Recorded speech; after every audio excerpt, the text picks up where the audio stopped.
Não, e tem uma outra questão também, né? Se questionar para quem vive na Guiana se essas pessoas que hoje estão num país que teve um aumento no PIB de um ano para o outro, segundo o Banco Mundial, de mais de 60%, justamente por conta do petróleo, gostaria de ter o território dominado por um país que está completamente quebrado, não é, Aurian? Exato.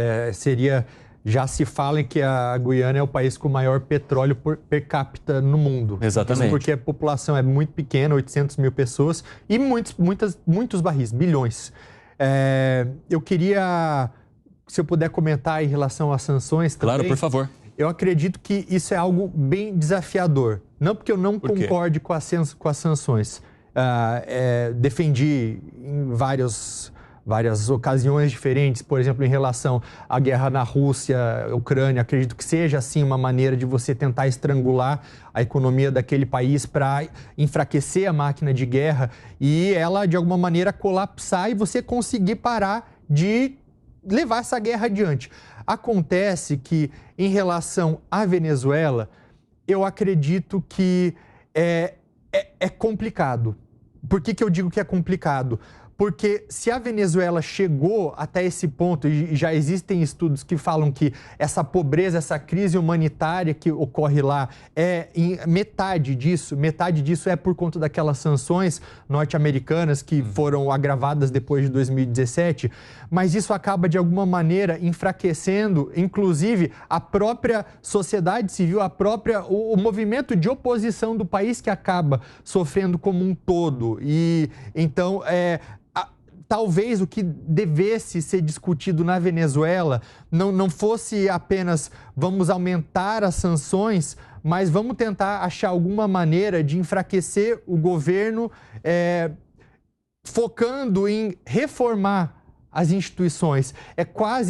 Eu sei, é muito duro a gente falar de vamos entregar, não vamos punir um governo populista, autoritário, que sangrou um país, mas é muito necessário e a gente, infelizmente, tem que pensar fora da caixinha em soluções criativas, porque do jeito que tem sido feito não tem resolvido, só tem piorado tudo, inclusive com essa última tentativa que aconteceu em outubro, ali com aquela reunião que aconteceu em Barbados, em que vamos ter eleições mais limpas, mais transparentes. Já foi desrespeitado no dia seguinte, depois que os Estados Unidos baixaram, que eles tiraram algumas das sanções. Então, isso que tem sido feito não tem dado certo. Então, por isso essa minha preocupação com as sanções. Será que não vale, de alguma maneira, e eu sei que dói a gente falar ou até mesmo pensar isso, mas não vale a gente pensar outras maneiras de chegar para fortalecer essa oposição? Acácio, como é que você analisa isso? Eu acho que o caminho dado pelo Aurian é o caminho correto, mas ele é um caminho muito distante da realidade. Eu acho que hoje os mecanismos que se tem à disposição, infelizmente, são esses mecanismos que são utilizados. O aprofundamento dessas sanções. Imagino que o objetivo dos norte-americanos e de todos aqueles países que são contrários ao regime instituído na Venezuela é sangrar o povo, sangrar o governo até um limite onde o povo, já dentro desse estado de colapso social, se vire contra o governo. Mas eu confesso também que essa estratégia não tem funcionado, pelo menos no meu entendimento.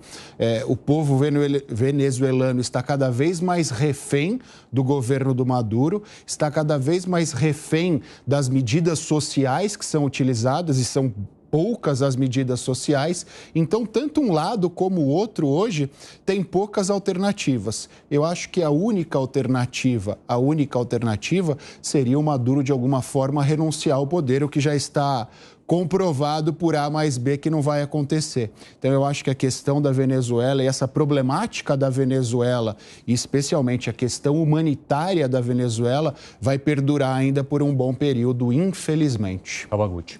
Eu acho que a questão das sanções, a gente também pode fazer um exercício aí de raciocínio e ver uma outra forma que o Maduro pode utilizar. Sim, ele pode falar o seguinte: esse plebiscito, não sou eu que estou falando, claro que isso é uma mentira, deixar claro, telespectador, esse plebiscito foi armado, mas ele pode falar, não sou eu que estou falando que tem que invadir a Guiana, é a população que quer invadir.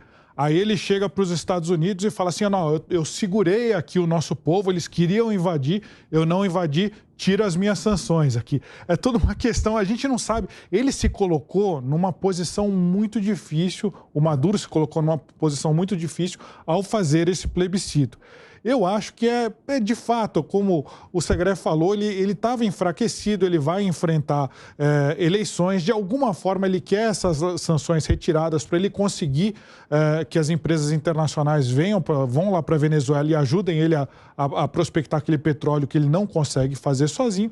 Então ele está tentando aí dar o somebody love, achar um meio termo, assim, né? Mas eu acho que o lado, pensando em uma solução para a Venezuela, como vocês comentaram, eu acho que essa pode ser uma oportunidade, se ele entrar nessa empreitada tão maluca, que esse seja o início do fim da ditadura na Venezuela. Eu vejo uma grande oportunidade. Não dá para a gente esperar décadas, gerações para que essas pessoas... A Venezuela já foi democrática. Não dá para a gente esperar que eles esqueçam o que é a democracia para depois a gente ir lá salvar eles. Eu acho que não, tem que derrubar esse governo agora. Que foi a casa. Evandro, só um ponto. A gente precisa lembrar, o Uriah falou, que as sanções já foram diminuídas recentemente, né?